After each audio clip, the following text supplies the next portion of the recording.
पैसे नको धान्य द्या, रेशन व्यवस्थेचं सार्वत्रिकीकरण करा।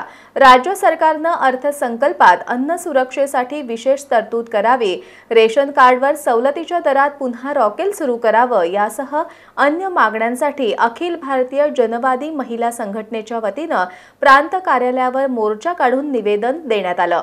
मोर्चात सहभागी महिलांनी केंद्र आणि राज्य सरकारच्या विरोधात जोरदार घोषणाबाजी केली।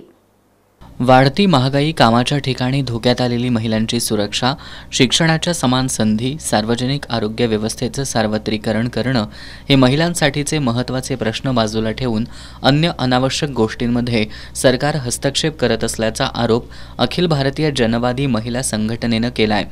राज्यातील 65,000 सरकारी शाळा कॉर्पोरेट कंपन्यांना चालवायला देण्याचा शासनाचा निर्णय, 2 कोटी नोकऱ्या देण्याचं आश्वासन, रेशन व्यवस्था, विधवा, निराधार, वयोवृद्ध व्यक्तींना मिळणाऱ्या अनुदानातील वाढ, केरळ सरकारप्रमाणे राज्य सरकारनं गॅस सिलेंडरची किंमत 450 रुपये करावी, महिलांवरील अत्याचारांबाबत कडक कायदा करावा या मुद्द्यांसह मागण्यांकडे मोर्चाच्या वतीनं लक्ष वेधण्यात आलं।